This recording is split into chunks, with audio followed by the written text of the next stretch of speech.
গোহারা পুকুরটি বিহিগ্রাম মোচলবাড়িয়ার দক্ষিণ পার্শ্বে অবস্থিত। পুকুরটি কে কবে খনন করেছেন তা জানা যায়নি।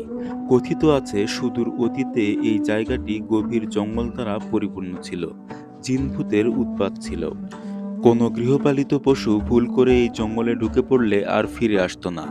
এ কারণে এলাকাবাসী রহস্যময় ও ভয়ঙ্কর এই জায়গাটির নাম দেয় গোহারা।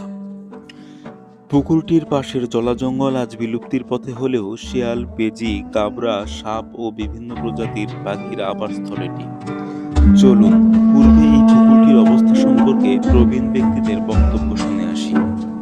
কোন 2-2.5 এরকম জল আছে, এটি খালি পানি থাকে। আর যখন জল হয় তখন ভাঁজা ওঠে, মোটাল পুকুর ভাঁজা ওঠে, ওই জায়গা চেনা খালি থাকে, জায়গা ফাঁকা থাকে, ওটি আনা মাছ থাকে। এই যখন শুধু একটা জল লেগে গেল, আমরা যাই ওই পলি দিয়ে মাছ ওই জায়গা ছিল, খালি কাদো ভিটি সিঙ্গার, এই যে দেশি সিঙ্গার কাঁটা আলা ফেলা থাকে। হ্যাঁ, কি থাকে দিনছে। আর মাছ তো খাস ছিল, তো যা ইচ্ছা মাছ ধরছে, মাছ ফাঁস সব দিন। আর বড় বড় জাপানি বুয়ের মাছ, মিক্সার মাছ এলে আসলে পুকুর তৈলে আমাকে রেটকাল নয়, সব কান্তি ঘুরে গেলে ওই দল হলো সে সীমারতিক দল উঠতে হাঁটা চলে।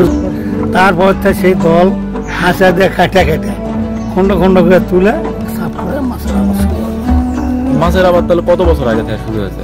মাছের আবার গন্ডগোলের পর থেকে শুরু হয়েছে। ছাড়া দেওয়া মাছ, ওই যে ছাড়া দেওয়া মাছ হয়তো উই কাতো।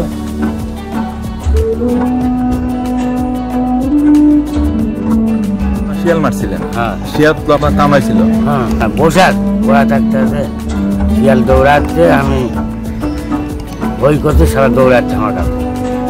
আমি দাওয়া ফুট দিছি না, ধরেছে ফুট দিয়া দাও টান দিয়ে তখন লাভটা ধরেছি।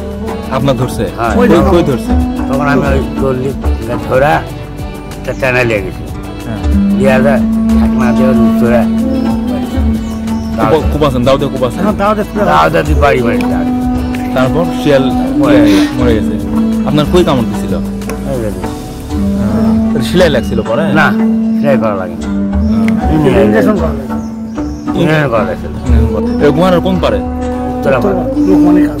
উত্তরা ভারত ভাতির কাছে, লোকমানের যে কাছে, লোকমানের কাছে।